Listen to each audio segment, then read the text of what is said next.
welcome to Load Bearing Beams. My name is Matt Stokes. And I'm Lacey Roth. And we're married and to each other. And we're very cool, progressive married people. We're your fun married friends. You know how you have fun married friends? That's us. Yeah, we're not too into it. No, we have fun in this marriage.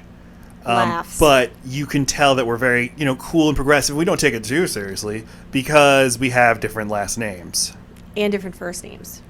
That's, damn it, never thought of that. Different last names. Do you remember, Lacey, when we were at a hotel one time and they called you Mrs. Stokes? Like the room was registered to my name, and they talked to you and they said, "All right, thanks, Mrs. Stokes." Did I clutch my pearls? Did I say? No, you were like, "Oh, I clutch my pearls when I go. Ooh. You were very pleased, like, "Oh, I am Mrs. Stokes, aren't I?" It's because the first time it occurred to me. Yeah. I guess I am. So a few days ago, I was calling a medical provider on your behalf to set up payment arrangements. So I said, "Hey, I'm calling on behalf of my wife, Lacey Roth. I'm her husband." And then blah, blah, blah, blah, blah, this and that. The call ends. They said, "All right, thank you, Mr. Roth." And I hung up and I was like, "Ooh, I am Mr. Roth." Oh, I can't believe it. Yeah, Mr. Roth is my father. So, Load Bearing Beams co-host partner wife Lacey, what's the podcast about? I am surprised every time. I'll try to wing it. Go ahead. Yeah. You'll do a great job. I know. A Load-Bearing Beam is a movie from your distant past. It is one that you just think everyone's seen because it was such a integral part of your coming up. The movie comes up casually in conversation and someone says, well, actually, your loved one says, "I've never seen it." And you say, "Get the flying fuck. How are you alive?" So, in that bold statement, you've then vouched for this movie, and with no really good reason, because you just saw it a lot. Doesn't make you special. Doesn't make the movie special, also. And that's kind of the key. So, in this podcast, we just kind of pick apart, what's the deal? Just because it's familiar, why does it hold a special place? Should it? And that's what a Load-Bearing Beam is. Thank you. And sometimes, well, I guess we stopped doing this, but we used to do listener choices where people listen to the show say, "You should cover this movie," and it'd be like, "Okay, we'll do your Load-Bearing Beam, listener," because, we need to stretch this out. We don't want to run out of movies that we watched as kids. So our friend Brittany submitted for our consideration Who Framed Roger Rabbit. Brittany writes, "When I was little, my dad loved the movie Who Framed Roger Rabbit. My mom absolutely hated the movie, but it was a favorite of mine to watch with him. I loved Roger and the crime aspect of the movie, but also it was funny and made me believe it was a child-appropriate movie. I would love for you guys to do a podcast on such a classic movie that I, and probably many others, grew up on and loved, to see if it still holds up as a great, iconic movie today." Coincidentally, her husband, Jimmy, suggested Forrest Gump, which I don't think they even realized were both from the same director. Yep. Zemeckis twofer. Yep. And we'll do Forrest Gump soon. Oh, we'll do it. I think. Jimmy. Because we need you to tell your story of your if time. If that is your name. Oh, yeah, don't even get me started on my time at Bubba Gump's Shrimp Company. Did you have to watch the movie when you worked there? It's on a loop. Throughout the entire restaurant and in the... You don't need to go. Okay, we'll save it. If we went today, like if there weren't a quarantine, if we went today, would you feel the urge to kind of take over? No, I mean only because I worked in the retail space. If we were in there, I'd be folding shirts. Oh, okay. You worked in the gift shop? Yeah, I never. That was my. Yep. Did you sell license plates? Nope. Like Run Forrest Run? I did not. And I Just got a shit ton of T-shirts. Okay. Well, to hear more of that conversation, you gotta rate, review, and subscribe, and keep listening, folks.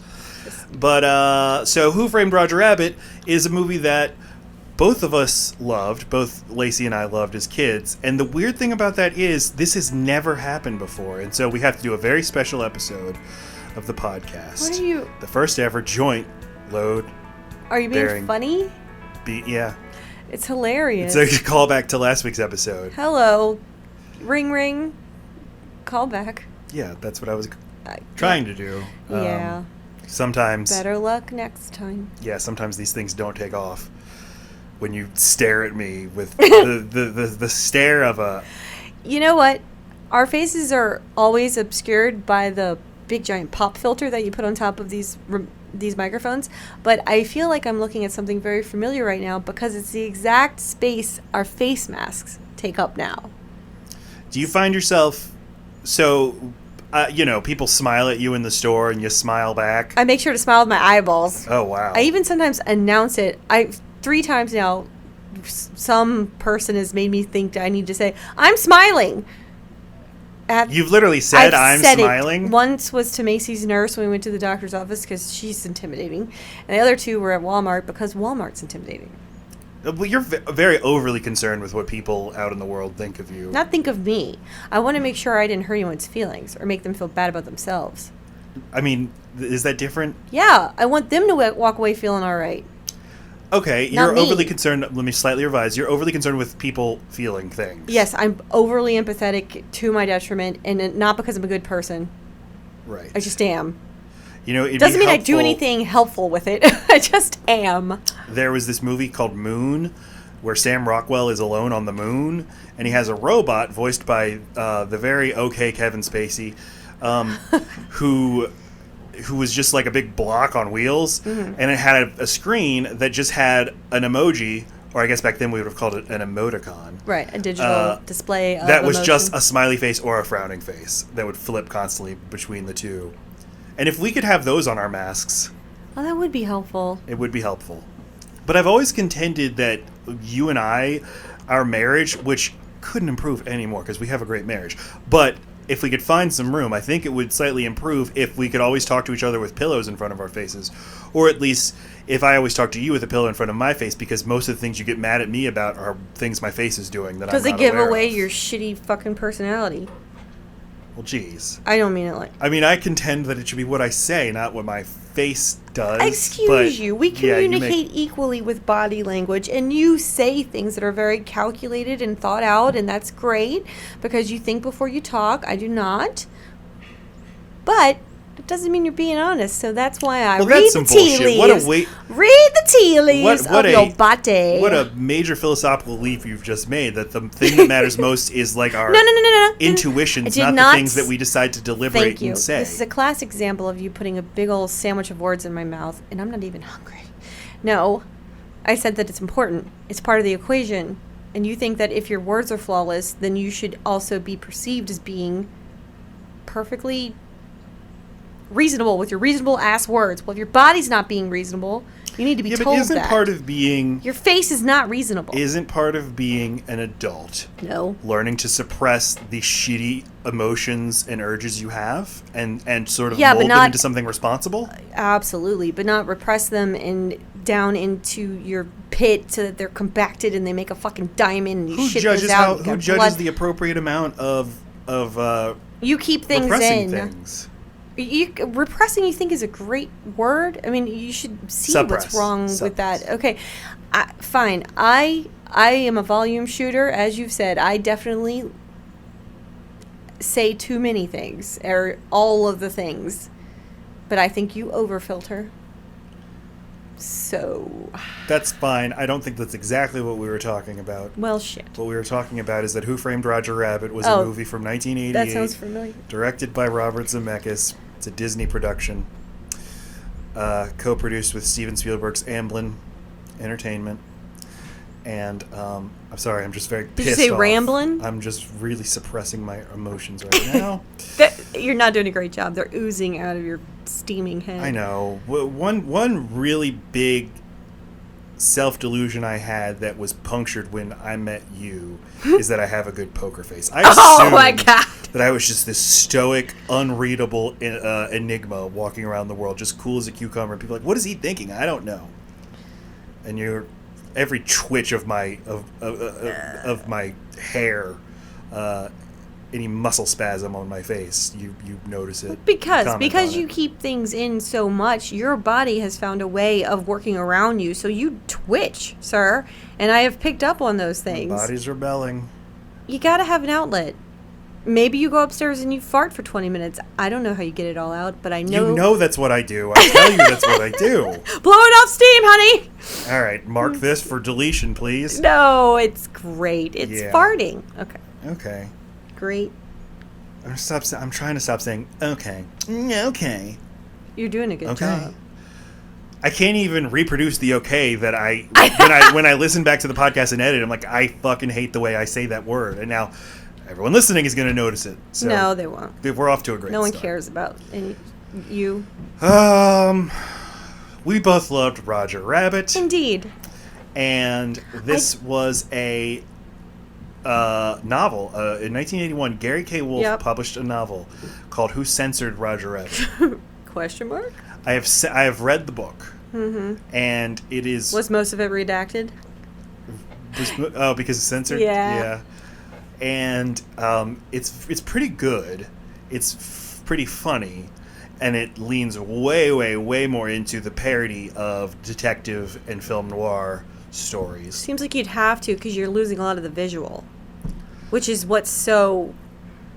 captivating, or one of the things. Well, it seems like this author... So the author said he was watching TV and a commercial for children's cereal came on, and kids were interacting with cartoon mascots, but acting like it was totally normal, and he said, that's funny.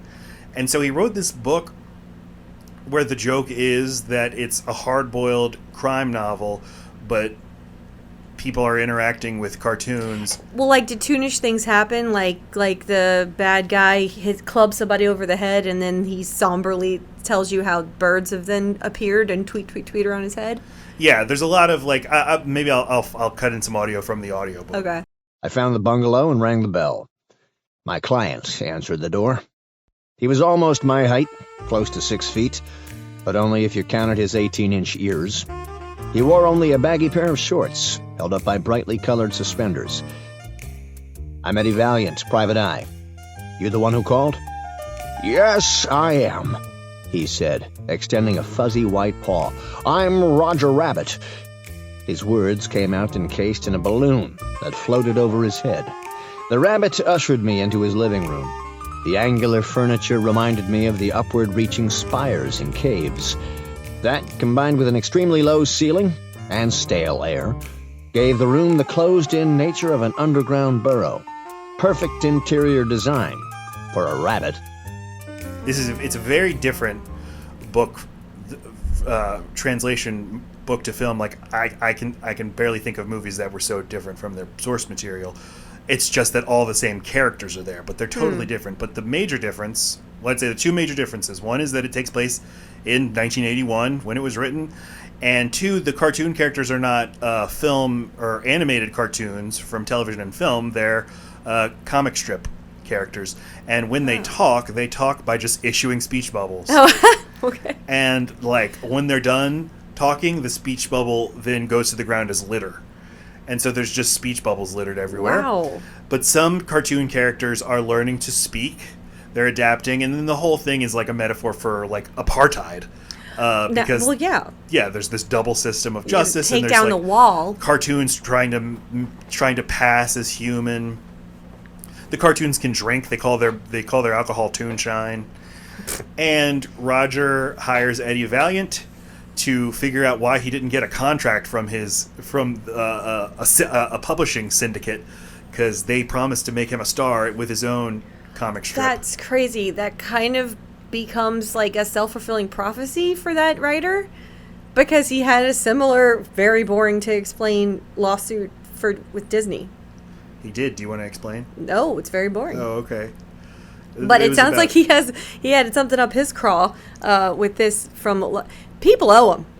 Yeah, from the beginning, he's like, I have a cause, and it is going up against publishers. For money. Yeah. Money, please. Roger hires Eddie Valiant. His wife has divorced him and left him for a rival from the DeGreasy brothers. And it's like, there's nothing about real estate and transportation. Judge Doom is not there. And in the end, pretty early on in the book, Roger Rabbit dies. He is murdered. But when so there Toons is Toon die, death. Okay. Oh yes, Toons can die. And they're affected by Ratings? no, they're affected by getting hurt, which is in the movie. Roger gets refrigerator drops on his head and he's fine. It's a big part of everything that happens to the Toons in the movie. They're constantly getting hurt. It's what's funny. I'm not worried about you. I'm worried about the refrigerator. And that's Raul, the director. Got it. For all you Roger heads. So when a Toon dies, well, let me back up. A Toon is able to create a doppel. They call it a doppel because they're Like a able to create a doppelganger? doppelganger of themselves to do dangerous things. Whoa. That's after it dies? No, if you're doing a comic strip, because in this world, comic strips are produced by taking actual photographs of cartoons posing, right? So you take a picture of Snoopy saying something, then you take a picture of the next frame. I got it. Okay. If a cartoon has to do something dangerous or have a strip where something dangerous happens to them, they will create a doppel, and the bad thing will happen to the doppel, because the doppel. And the doppel doesn't have a it's life I behind don't it? I don't know the metaphysics of it, but Okay. it doesn't. It's not all there. It's got like some residue of the. Like multiplicity. A It's copy of like a copy is multiplicity. less sharp. It's yes, but it's like 10 orders down, Got it. right? So It's a copy of a fax of a Roger picture dies, of a... but he leaves behind a doppel who then hangs out with Eddie Valiant and helps him solve a mystery. Whoa. Okay, so the doppel does not die when the Right. originator... The doppel So is then- going to linger for a little while, and then he's going to disappear. Oh. And he helps Eddie solve the mystery, and the mystery is solved when they realize that Roger Rabbit is the killer. That he had... that He played patty cake. He censored himself. And there's nothing about Eddie's brother. Okay. There's nothing about... That is a very, very different movie. It is. Wow. And so... But I mean, Disney reads this book, and they're like, oh, hell yeah. I see potential. songs. We see something in here, kid, but it lingers in development hell for a little while. Oh. Until Michael Eisner becomes the CEO of Disney in the mid-'80s, and he gets really interested in the script, and he starts negotiating with Steven Spielberg to co-produce the movie through Amblin, and Spielberg wants his friend Robert Zemeckis to direct it, and Eisner's like, Zemeckis, he sucks. What? He's only directed Romancing the Stone? I Want to Hold Your Hand and Used Cars. Right. But then he Later. ends up directing Romancing the Stone and Back to the Future, Ah. and then he's got a lot more cachet. So they're able to do the movie the way they want it. There's like a weird split where Spielberg and Zemeckis have creative control, but Disney owns the rights and owns the merchandising and theme parks and Am I sequels. the only one as a child, and then eventually as an adult, that just thought this movie was called Roger Rabbit? I knew as a kid Is that a me thing? that it was not, but I think it was one of those. I think it might be the first example in my life of something where I could be like, that movie's actually called Who Framed Roger And Rabbit. what I was going to say is, it was not until I started dating you that I then learned it's called Who Framed, because that's exactly what the fuck you said. That's like the third thing I said on our first date. Did you know that the movie's actually called Who Framed Roger Rabbit? That's only because I brought it up so quickly in our Yeah. relationships. My fault. It's so weird. It's so weird that the movie is called that. It's a very it's not adult theme. I mean, like, you're instantly having to explain to your kid what the hell that means. Who framed him you see, indeed. You see, small one. When a person is set up for a crime they didn't do, you know how mommy takes pictures? I was like, it's like, what? I don't even know. Luckily, she didn't care. And when you we watched this movie with our 9-year-old, and she had not seen it, and we were kind of like waiting to see how she's going to react when the turn here happens, because the movie opens with the jazzy score, wah, wah, wah, Who Framed Roger Rabbit. And so if you've never seen the movie before and you know nothing about it, you're supposedly going to be thinking like, well, I guess this is just some detective potboiler, and then it switches right away. Every 9-year-old definitely uses potboiler. Every 9-year-old says potboiler. This guy's a real gumshoe. And then it switches to the cartoon short, which is amazing and perfect. And then we were watching Macy to see how she's going to react when it swerves out of here, and now suddenly it's in the real world, and the tone totally shifts. Spoiler alert. How Not would you... much. Yeah. I think she just takes it in. I think we were both nervous, and we were like, okay, here's the thing. You gotta understand. This is actually a world where cartoons are actors. I was nervous. I mean, there's so much adult about this movie. There's so much adult humor. Like, I was kind of embarrassed to watch it with her. But then I think back to what I liked about it as a kid, and I did not... There's no way I was aware of all that innuendo. Yeah. So I guess it just goes right over our head. It's delivered in such a way that's like, nah, it's not for me. Edit, delete. I think that's how you process things when you're a kid. Exactly, that's what I mean. Maybe. Skip over. I think kids, all kinds of kids are different, but... Or you think you do understand it. You're like, oh, I get what they're saying. And you're completely wrong, and you just fill it in your head. Right, yeah, bubblegum. Yeah. Patty cake. I guess Toons like playing patty cake. Well, she literally said, she's like, that's how they say I love you. Like, right. Yeah. I can't believe we haven't talked about this. I feel like this is a major insight into the way kids process things, because you think that they're going to be confused, but they sort of just write their own details in. Because it's not like the movie's the only time they're experiencing this. The world is this until you learn all the little innuendo and adult terms. And even when you're like a young adult, you still need to hear... There's still things I hear now that I go, and that's not for me, skip over. Or I just think I know what an expression means, and I keep on with that till I'm 50. But yeah, for a kid, It's just at hyperspeed. It's like, yeah, if you don't know a word in a sentence, it hardly bothers you because you can just kind of figure it out. But there's so much going on in this movie that you don't need to. If you're missing out on the sexuality and the parody of film noir and the real estate transactions, there's still so much else going on in this movie to grab onto. There must be, because I loved watching it.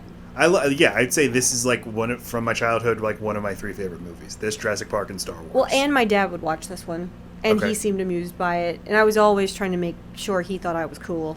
So you're like, let me show you this, it'll change the world? No, he showed it to me, and I was like, oh God, I hope I like it, I'm gonna pass the test, and I did, and then I'd suggest it every now and then. The making of the movie I find very interesting, and then its afterlife is very interesting, and it's the rare Disney working with Spielberg pairing at sort of the height of his powers. It jump-started Disney. They were in a rut. It hardly ever gets mentioned. The conventional narrative is Eisner comes into Disney, and in the late 80s, he says, we're going to start... Focusing on film. Focusing back on film. We're going back to our roots. We're going to rebuild the animation department, and they have The Little Mermaid in 89, and that's the start of the Disney Renaissance. Which then you have Beauty and the Beast, Aladdin, and Lion King. But actually, the first one was... Roger Rabbit. Mm-hmm. And apparently this jump-started a revival of interest in classic animation. I definitely understood it the other way around, though. Because they literally say that they borrowed the rights from Disney in the movie, I just always figured that is exactly what happened. I never even realized it was a Disney movie. But why would I? I was a child.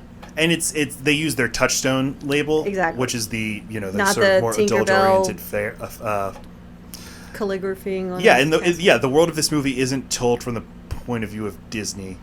No. I would like to sort of track who owns Roger Rabbit in the Roger Rabbit canon, because when he's appearing in the theme parks, he's a Disney character, but right, because they in own his the rights own to world, the he's a maroon character. So? And in the Disney parks, it's Mickey's Toontown, where Roger Rabbit has a ride. Right. But it looks nothing like the Toontown of Roger Rabbit. It's almost like they're using them. Does every cartoon get its own Toontown? Now, Spielberg says, I have the perfect person to play Eddie Valiant, my guy Harrison Ford. Oh. Harrison Ford says, I would love to do it, Steve. I just need so much money. Because I love money. Money. I love getting stoned and having money. Does he get stoned? He does. He loves getting stoned. He loves talking about getting stoned. Every TV appearance he's on, like, look him up. He's just like, he is baked, and he's delighted to admit it. And he likes to admit that he loves money, and he does lots of stuff for money. Shut up. And I like him more now. They audition, or they consider lots of people, and then they end up with sort of character actor Bob Hoskins, British character actor Bob Hoskins. Who I fucking love.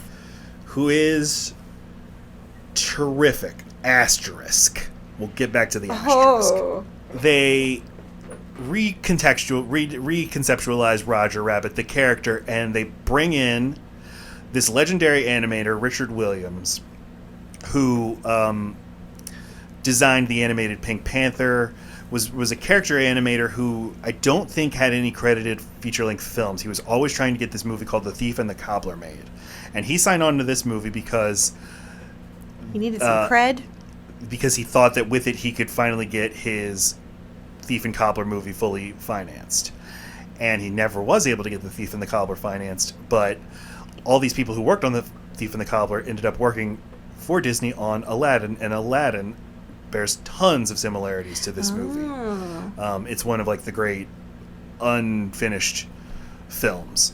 But so that's Richard Williams. Don't Very you feel like interesting. animators don't really get their due? Do they not get their due? I mean, directors do, obviously, actors, producers even.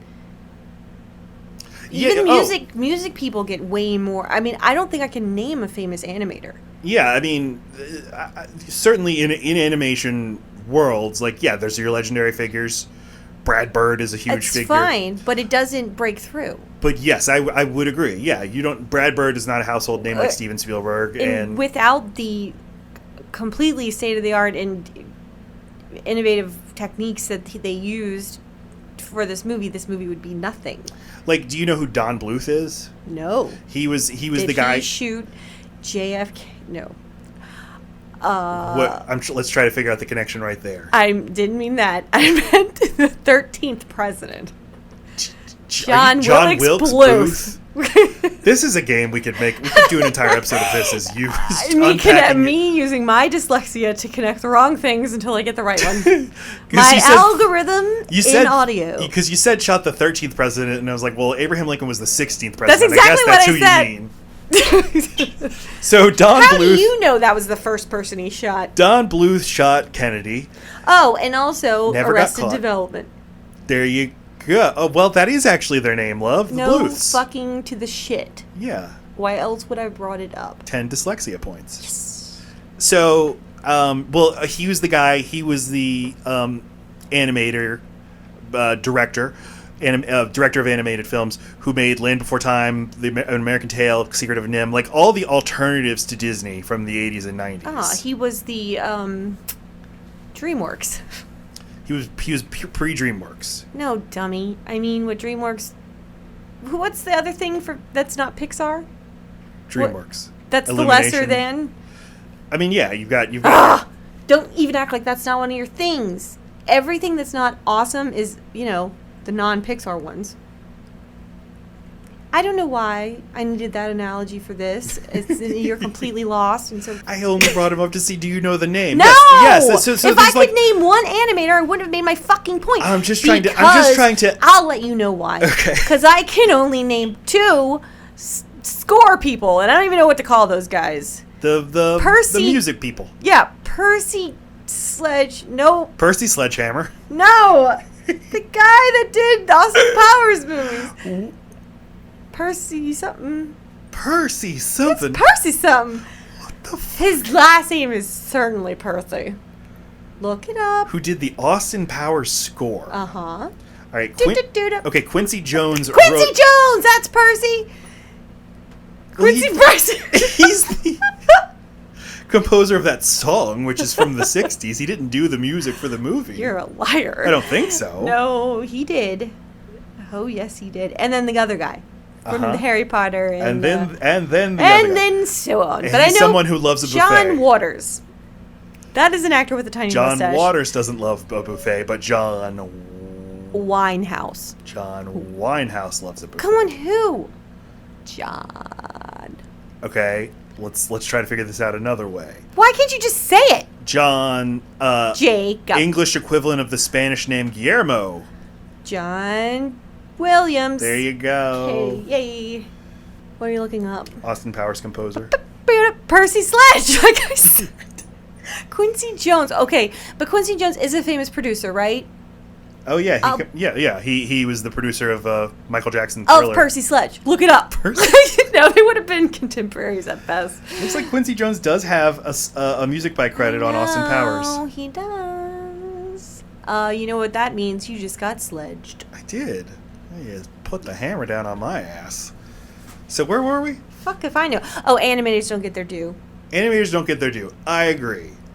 There's only one category in the Oscars for it. It's just best animated Pitches. film. There's no Cartoons. there should be a best. Oh, I see what you're saying. But he got something for visual effect. Like they made another category fit. Richard Williams. Uh-huh. Yeah, he was credited for visual effects, like you said, and he got an Oscar for that, and he got a special Oscar for Yeah, they made him a achievement. special one. They always made have him- those special things when they're like, well, They put a little Here you go. mustache on the Oscar trophy so that he looked a little different. why? Because it's a special Oscar. Oh, okay. Or like a sheriff's badge. Animated acting, like vocal performance, that should be a category. Fuck yeah, because when something is bad, when voice acting is bad, it ruins things. Like, what are you thinking? Stuff. Oh, the voice of Cruz on Cars 3. Cruz Ramirez? Christella? I guess I don't mean that. She's not a bad voice actor. Her lines are bad. That's bad writing. That's Let a me bad movie. rethink. Who is a bad voice actor? They're not allowed to be in movies. I guess I'm thinking of things that are read badly, like audiobooks. So there's some bad audiobook There readers. are. You... Can you think of a bad voice actor? God, I'm always... Oh, wait. That's why. Yeah. Owen Wilson. Oh, As Lightning Luke. McQueen? He's bad. He's got no pizzazz. Or at the very least, the one who plays Sally. She's just like That's the one. old Bonnie Hunt as Sally Bonnie is Hunt. bad. And I like Bonnie Hunt fine. Sure. But she has this thing... Listen to our Cars episode. It doesn't matter. Yeah, don't even. The Oh, really? She rises and she falls. Yeah, she and does then a lot she of gets rising and sassy, and then she says, "Okay." I don't know what she does, but it's very formulaic. It's very like. Anyway, We've been why watching a lot of Finding Nemo lately. we found him so many times? You know, I would have put Finding Nemo in before our son started watching it obsessively. Mm-hmm. I remembered Finding Nemo very fondly, and I would have said that's probably like top 5 Pixar, right? And now that we watch it not. all the time, I wouldn't say bottom 5, but it's not. It's not. It's average. I mean, Ellen DeGeneres saved the whole fucking thing for me. She's really good. Yeah. But I don't Um, even care about Nemo. No, Nemo I don't care sucks. about anybody in that fish tank. And the dad is a bummer. I remember the fish tank plot being so fun, but It's not. it just drags. And the whole thing is like, oh, something terrible. Oh, we're really happy. Oh, something terrible. Exactly. Now we're that's happy. That's what you start to It's notice. so- Is it's just dip. All right. Just when we dip. think we're friends, we're not. Just when I think I have a family, you don't. Just when And you. so many fish concussions. Yes, that bothers you. So many fish they are all should have colliding that, with something and passing out. traumatic brain injury. There's a lot of issue. fake out deaths. Oh yeah. Anyway, Gotcha. Finding Nemo's Dory not might be dead. Gotcha. Dory's just playing hide and seek. so Marlon and Dory were not in Who Framed Roger Rabbit. No At Pixar all. characters were. Actually, no fish because there weren't water scenes. I bet there's some fish. But Whatever. this is an amazing achievement because it brought together the Disney characters and the Warner Brothers characters. Bugs Bunny Finally. and Mickey Mouse get to share the screen. Donald Duck and Daffy Duck. They really show get you to their share the overlap, screen. don't they? And it was conditioned. Warner Brothers insisted like this. They have to be co-equal. They have to be equal billing, and they can't upstage the other. So like the dueling ducks Right. are equally good at piano. Mickey And equally bad because that's Bugs. part of the joke. Yeah, Mickey and Bugs. No one gets like a bigger, better Ah. joke. I never thought as Mickey and Bugs being on the same level. No one seems equal to Mickey. But yeah, okay. Well, so He's annoying. he's just a corporate mascot. But when he was corporate shill.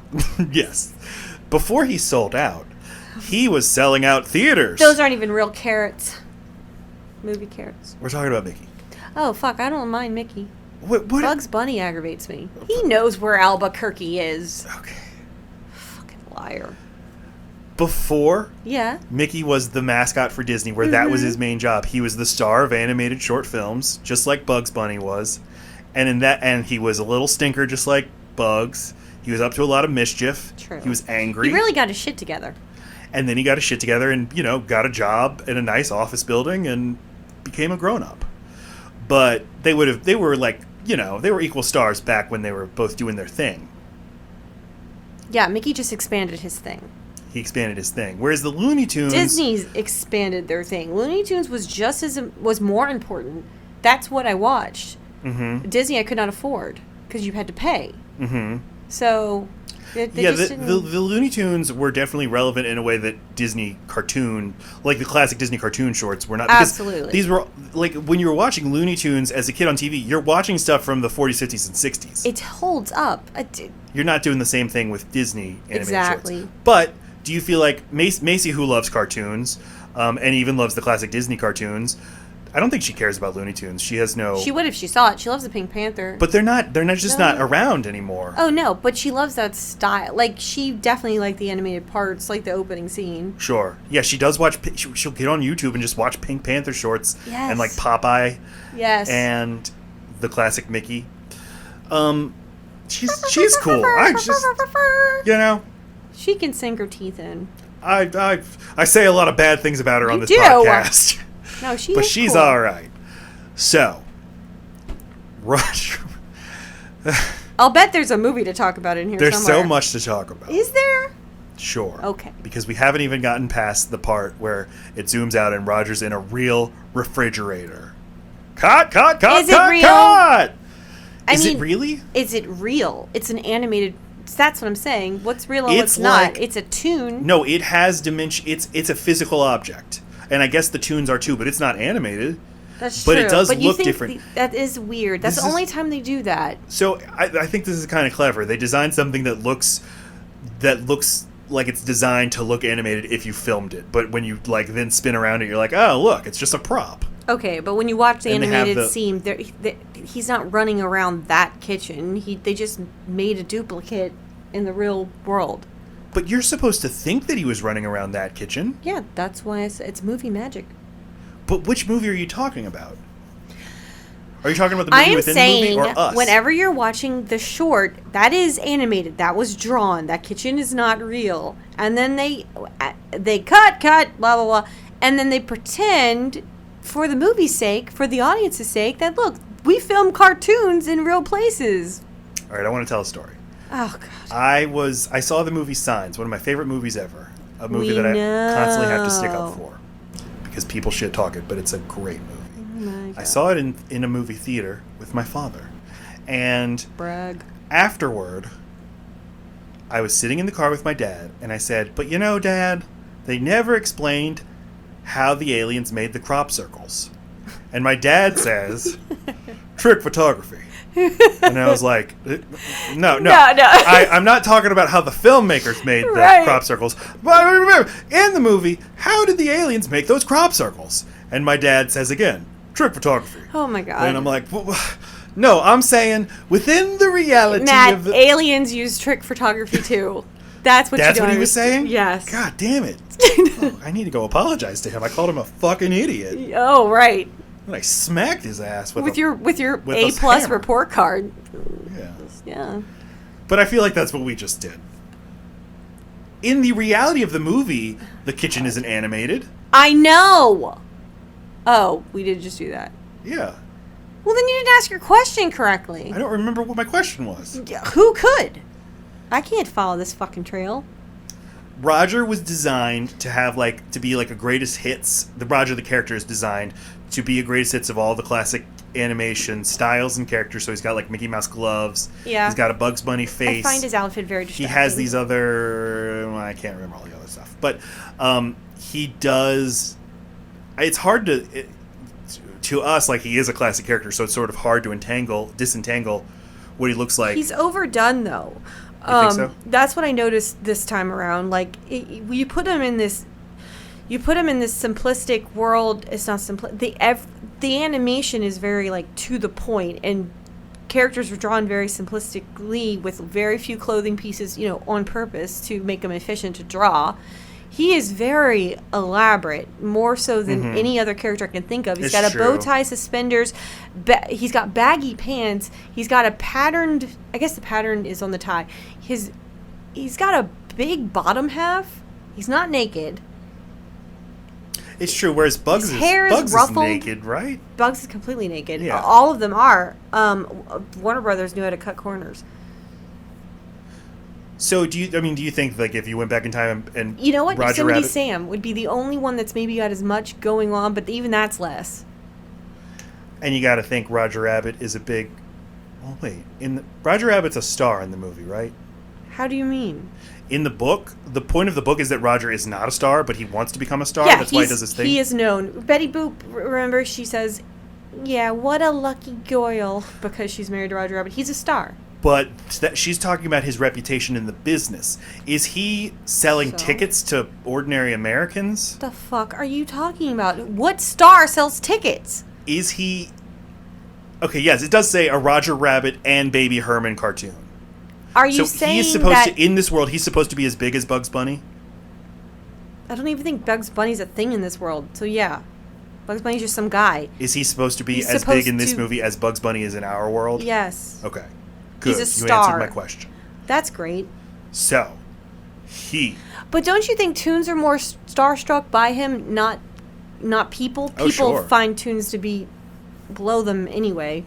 No human seems pumped to see him. Right. And then, but that's also supposed to be like part of the joke is Roger Rabbit has the hottest wife in the world. She's like, I'm so turned on by Roger. He's such a man. He knows what to do. Okay. And, Betty Boop says, what a lucky girl. And everyone loves this Yeah. guy. He's beloved by all the tunes. Right, which is perfect for that Frank... Oh, never mind. I was like, yeah, the Frank Grimes metaphor that we heard in that little documentary thing we watched. We watched... But that's not true. That was for Forrest Gump.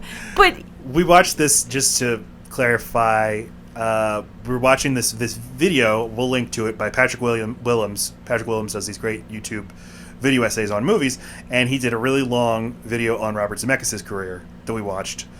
And he had this theory that Forrest Gump is like the episode of The Simpsons with Frank Grimes. right, but I'm picking up parallels now to this that Eddie does stand in for the straight man, for the person who's just trying to get their job done, and Roger makes it fucking impossible. I remember as a child being really mad at Roger. Really? Like, just be quiet. This guy's trying to save your life, and you're being an asshole. He does seem like and your then worst nightmare. you keep on asking him why he can't lighten up, because you're gonna die, you idiot. And then you're gonna beg him to save your life, and then you're gonna get him killed too. He's got a bad reputation to begin with. Ungrateful. And then it's like at the end, it's all about making Eddie silly again. Well, I'm glad that happened, but he got the job done. So, Roger just made it harder to do. did you dislike Roger as a kid? No, it's hard not to like him, but I knew I didn't want to be his friend. He seemed like too much. I remember watching the movie with other kids whose whole thing was like would just rewind again after the end of the short because that's all they like. They just wanted to watch the toony parts of the movie. Oh, They just want to watch Nerd Roger alert. being funny. I think I gravitated toward the mystery. Like, oh, what a yeah, what a absolutely. solid mystery this is. What a good. I like the reveal at the end. It's a parody of Chinatown. The great thing about Chinatown, the movie Chinatown, is it's all about land deals and dummy corporations, and the villain's big plan is like, I've purchased a different water company, and when this is all over, I'm going to control 60% of Los Angeles County's water supply. And, and Jack Nicholson's like, but why? And he's like, because I love money. Right. I'm Harrison Ford. Because there's Money, something money, so low stakes about it all, which is what's great about.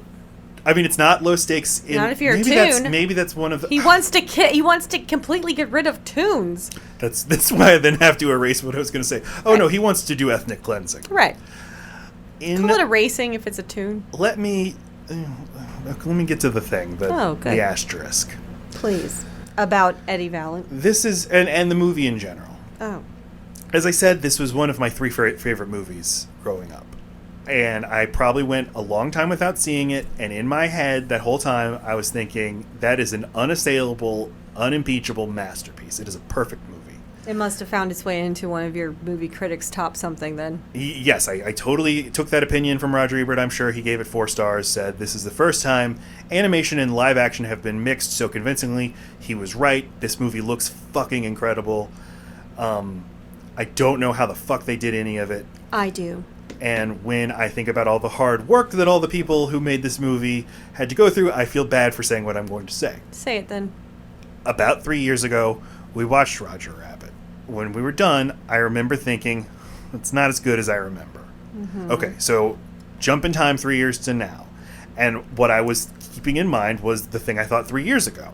Okay. So we're watching the movie this time, and it's halfway through, and I'm like, I was an idiot. This is a perfect movie. This is one of the best movies ever made. This is a top 100 movie. It's great. And then the movie ends, and I remember sort of thinking the same thing. Like, it just kind of runs out of gas at the end. There's something that doesn't click for me, and I think I don't like... I think that Eddie Valiant as a character doesn't work that well, actually. Huh. I think that's my big problem. I think that they do set up pretty sloppily that he was a vaudeville Like he was circus a jokester, performer, right? Yeah, and you have and to used really to be so goofy. you have to really watch those panning shots of him through his office to realize what a chucklehead he was. Yeah, and that's just done so that he can do his stupid, goofy performance at the end to save Roger's life. And I just think that's pretty lame. I got nothing. I have no more sophisticated breakdown of it than I think it kind of comes out of nowhere, isn't very interesting. They I don't take think the Hoskins straight- does a very good job of it. They take the straight man and they make him into a not as good goofy Goofy guy. man, yes. I Right. wish he were just an asshole the whole time. Right. In the book, he's an asshole the whole time, and it's funny. And Hoskins is so great as a grump Right. that I don't want him to not be a grump. Yeah, he can be like a little bit like nicer to Roger at the end, but just to completely go wacky Yeah. does seem. And give him a big kiss. I don't care about that part. And I'm saying that these things, part and it's would like, have these made things more are- impact as a straight man. Right. Right. They should kiss, but he should be straight. You know what I'm saying? And I hate to bring this back to Harrison Ford, but it should have been played more like Harrison Ford's character Oh my in God. Pets 2. Secret Life in the Secret. I was gonna say in Star Wars No. as Han Solo. You No, in were- the you Secret were Life so- of Pets Oh, 2, Yes, where he's where he you know, plays Rooster, the sheepdog, and he's he cares but not that just much. for a second. Yeah, he's like the main dog leaves. He had a bonding experience, and he's The like main dog. Max, played by Patton Oswalt, formerly Ugh. played by Louis C.K., and Rooster is like, I'm gonna miss that dog. And then like the real Rooster is like, oh, or the turkey's like, oh, and he's like, no. Okay. I was having a moment, but it's gone. But Great recap. dude, I just did think, what if Harrison Ford was in this movie as Han Solo, who's just fed up with it all, and kind of becomes has the Han Solo arc, decides he does care after all, but he's still going to be cool and badass about Right. it. He's going to care on his terms. I can't believe I'm saying this because I love Bob Hoskins and I think he's great, and I think something doesn't totally work about the character, and that's why I give this 4.5 stars out of 5. What did you think this time when we watched Well, it? you've ruined it for me. Oh, sorry. Just there. It moves. Like, I was super worried because anytime I just felt like the clock was ticking because I didn't want the kid to lose interest and ruin it for me. But that never happened. So then I don't know, I felt vindicated for like, I knew this was good as a kid, Uh-huh. even though this is clearly an adult movie. But, I thought it was good. I mean, I don't know. I'm not going to go watch it again. It's really, really good. And so the thing I was just looking for is this basically like one of the top 100 movies ever made, or I is don't it know. one of the top 2,000 movies ever made? I guess it's top 100, but I always have trouble weighing these things. Other people care so much more about like effects and cinematography, and I think I always notice when it's good, but the acting is really the acting and the writing is all I ever really care about. Which is a sort of thing that And the actually comedic. not getting to me. That's not connecting with me here. Yeah. So I guess it's hard for me to give it more points because of the animation skills. This is why animators get no fucking rewards. But Because you're like, I would have noticed good if the job, animation. you drew a bunch of shit. It's like IT. You don't notice it unless it's going wrong. Precisely because it was so good, it made me not notice it very much. And It's true, which is the great compliment you could pay them. Like you don't notice that the cartoon characters have shadows on them, like had to be drawn on them because they're it's an interacting with extra real layer. world. Yeah. Did you know the shimmers in Jessica Rabbit's dress? It was an effect made by light shining through a plastic bag with holes popped in it. I did not know that. It's like all kinds of crazy things they have to do to get these things to appear on screen. There's lots of layers. Like I said, I'm amazed any movie ever gets made, but especially Well, an animated movie. and it's gotta insane that people do that. It's got to make you appreciate Hoskins Uh-huh. more when you realize he did all of that acting with a cardboard cutout of where that character would actually be. So he's sitting in a theater with a cardboard cutout of Roger Rabbit so that he can meet the eye line. Mm-hmm. But like he has to have all that emotion, all that. He's great. I mean, the one that's really hard to imagine doing with a cardboard cutout is when he's trying to hide the fact that they're handcuffed together and he keeps pushing Roger back into the sink. Uh-huh. How the fuck? I mean, he's interacting Were with they always using he's interacting with a cardboard cutout and they composite that out and replace it with a cartoon that's how they know cell drawn on the that's how he knows how film? much to grasp the ears with his hand so that the ears will fit in there when they draw them in. The cardboard keeps them just right, and then it shows it would have just been ears and a head like this going in and out of the sink, not the whole body, because you wouldn't need that, because all he needs to know is the parts he's touching and the parts he's looking at. So he's holding ears, looking at eyes. That's how I mean, Sesame Street has been on for as long as I've been alive, and they still can't fucking get those are real puppets. How are the actors not meeting the eyes? It never ever happens. Professional actors can't figure out where giant plastic eyeballs are that you can see. So the fact that he could do this was amazing. So he's plunging a rabbit in and out of a sink that's not there, while he's kicking and lying to a weasel that's not there, and then reacting to weasels that are in the room that aren't there. I think that's amazing. I'm reeling from the shots he fired at the Sesame Workshop at the fine live action actors in Sesame Street, like Maria and Gordon. My God. Those guys are dead. Elmo, I Maria is enjoy dead. Sesame Street. Thank you for another sidebar. It always takes me out of the moment when they can't seem to be in the right eye line. And again, this makes me feel bad for criticizing Good. Hoskins, but it's not a criticism of him. I criticize Zemeckis. I blame Zemeckis. That's I think easy the tone, target. I think the tone kind of slips away from him at the end.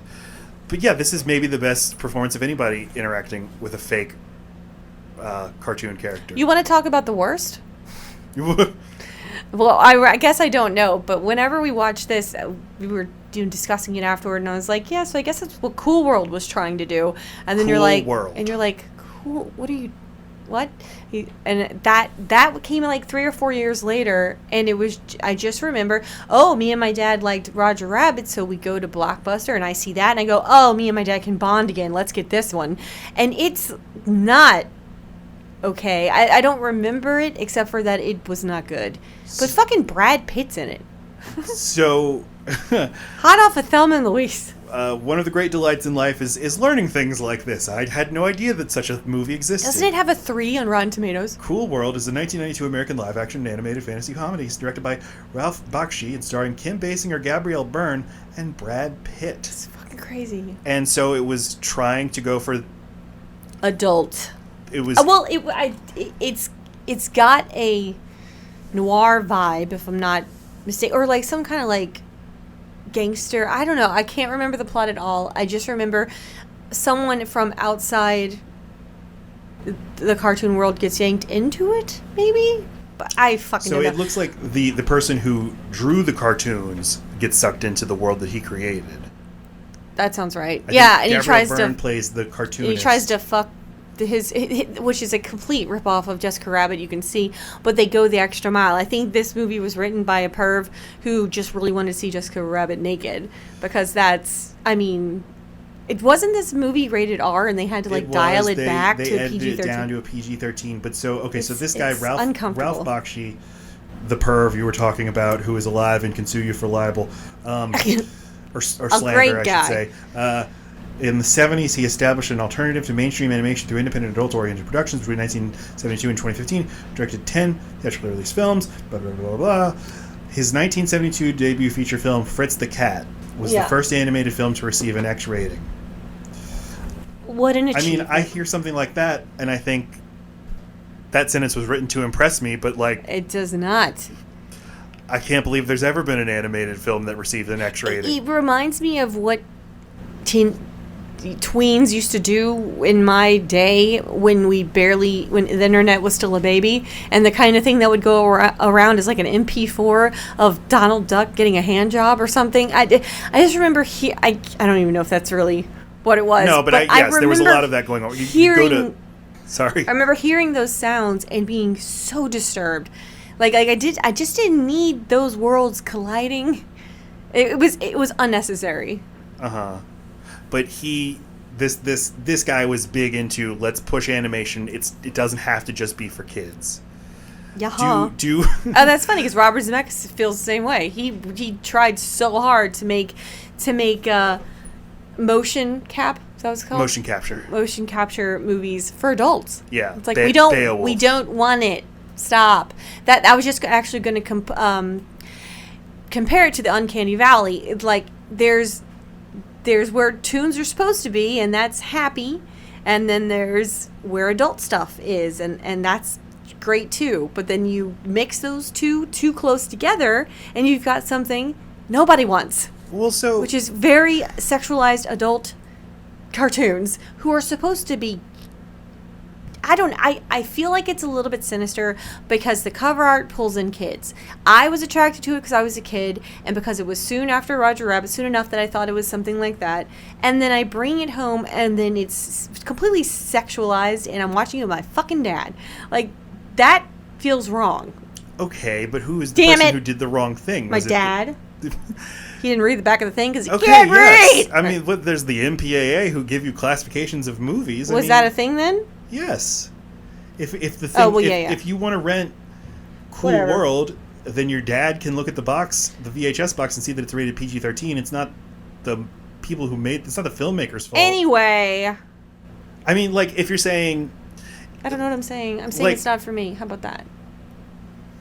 I'm saying it's off-putting. Understood, but I want to unpack why you just said it's understood. Why you want to understand? Understood, but I want to understand. Like South Park, when I was in 4th grade, every kid in school was wearing a South Park t-shirt. That is not what I'm talking about. I am not talking about animation that's for adults. No, I know. Well, then shut up. Let me keep talking. Okay. So, South Park was not a show for 4th graders. It was a show about 4th graders, and yet tons of t-shirts were produced for kids' sizes. Size tiny, right. So you could say, well, I do blame South Park for marketing itself toward kids. They know what they're doing. They know kids see this and they're like, although that's a little different. Kids are attracted to South Park because they know it's bad. Whereas you're saying you can see this, not know it's bad, and think this is just like The Little Mermaid. I want to watch it. Exactly. Because there's no reference point except for that Roger Rabbit existed, and that was a movie that I got to watch. And it was rated PG? Yes. Okay. So PG-13 sounds like barely a notch up. Right. But from my recollection, it is very different. Uh-huh. Not something you're going to watch with your fucking dad. Yeah, if you do a Google image search, it's all this character, Hollywood. Yeah, her name's even a sexual pun because, yes, she would. Yeah, because it's spelled W-O-U-L-D, like the Alice in Chains song. Now, you Google image search this movie and you're just going to get tons of GIFs of things that she does in this film. These very pornographic things that this character does. But the movie was a giant bomb. I'd never heard of it, and I think of myself as, sort of informed about film. We know. So it failed. But yeah. What do you think of animation for adults generally? I love animation for adults. That's what I'm saying. I have a slight problem, as it seems, with very realistic cartoons. I don't know. I mean, maybe because she's a very... I mean, Jessica Rabbit was almost too much for me to take. The boobs are just... I just wasn't ready for it. She's so sensual. Mm-hmm. It made me feel tingly, and I didn't understand. Sure. So it just seemed like... There seemed like too much power. An animator could literally make a female drawn like that do anything they wanted to do with her. And she even says in the movie, I'm not bad, I'm just drawn that way. And that bothered me for some reason, that a male illustrator, cartoonist could have so much power over a female body that they these were just men, and I'm sure there were no women. Do and say whatever they wanted, and it just felt wrong. But they take it just just to that point in Roger Rabbit to where it's like interesting. But then in Cool World, it's like, well, this is what happens when pervs are at the wheel. I guess it felt like... Again, don't sue us, Ralph Bakshi, please. Again, I don't know who the fuck he is. And that I'm not blaming just him. Or not even blaming. This is just why it feels like cheating. It's like, oh, you couldn't get a real actress to agree to do whatever the hell bullshit this is. Not that they're doing crazy dog sex or anything. It's just like... it feels like a little boy with too much time. Is it that different from Alfred Hitchcock, like sexualizing Kim Novak in Vertigo or whatever? Like, or what just male directors have done to women actresses since the beginning of movies? Is it that different? Fine, but that was always adult territory. An adult's going to watch an Alfred Hitchcock movie. That is for adults to decide. You drift into kid territory. That's like saying, I want to show the world that teeter-totters are for adults. I want to show the world that a treehouse can be... I'm just saying, you take something completely childlike, you don't do enough work to show how it's now drifted into adult territory, and then you just expect kids not to play with it. It's irresponsible. Well, you do, because you assume that they're... Why are you so mad? I'm not mad at you. I'm not, I promise. I'm just, I don't want to be the person who's always like, no, but the integrity of the art and the integrity of art is a pursuit and you can't think of these things. The artist does have responsibility. But I'm not... You do assume that there are gatekeepers out there who are going to take care of this for you. Again, I'm not saying that this shouldn't be allowed. It should. I'm saying I don't like it. It rubs me the wrong way, and here's why I think it does. It feels creepy, not in a fun way. Yeah, Like, I largely agree with you. Great. I think it's... I know that pains you. I hate to agree with you. I really do. I think that's very interesting. We've never really talked about that. But why would I have ever thought to bring it up? You know what I like and don't about very obscure movies from the late... Yeah. Jessica Rabbit was a big sexual awakening for many people. For me. Not for me. I don't think for me.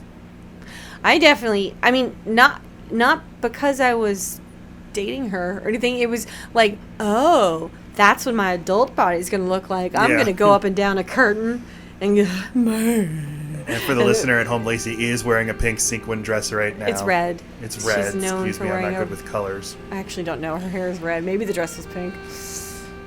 Like the Robin Hood, the Disney Fox Robin Hood was a big sexual awakening for a lot of people. I guess we haven't mentioned that Christopher Lloyd's in the movie as Judge Doom, the villain, who was a terrifying villain to kids when he gets run over and then gets reanimated or turns back into an animated. I was always bummed out that I never got to see what the actual cartoon looked like except for his red dagger eyes, because he's wearing a rubber mask and he's completely covered up, and that's all his human, that's his human disguise. But I wanted, what does that cartoon look like? Right. Damn it. I don't like that he's... Dip too soon. I don't like that he's the one who killed Eddie's brother. It's a little too way neat. Too pat and doesn't serve any story. I mean, no, it doesn't. It's only there so that he can talk just like this. Yes, just like for that one line reading. Yep. But Christopher Lloyd's very good. He's very important to my childhood. Childhood is stupid. Okay.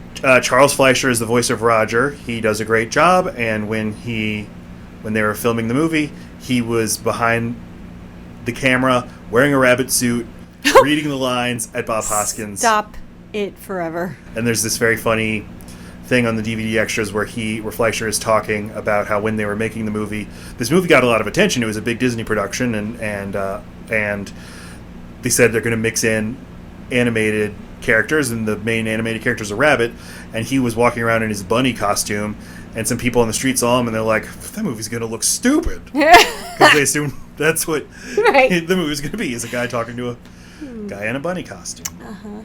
I did. But, there you go, Brittany. We talked about your stupid movie that we love, and we had a great time doing it. We really did. I feel like we've reconnected. I feel like we should change our first name and last name to the exact same name. Let's just be Lacey Matt. Roger, and Roger. Yes. Roger that. Roger that. Well, be like Roger and choose to laugh. Have a little laugh. You'll feel better. Okay. You know? Yeah. And while you're at it, follow us on Twitter at LoadBearingPod. Insta.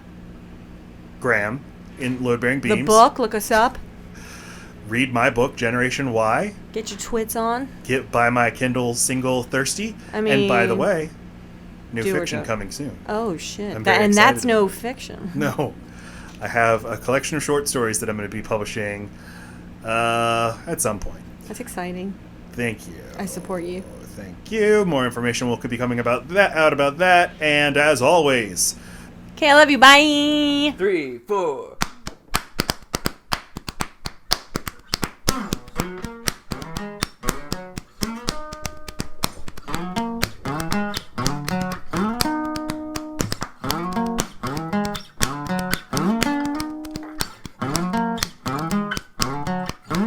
Everybody, love Mary Beams, love Mary.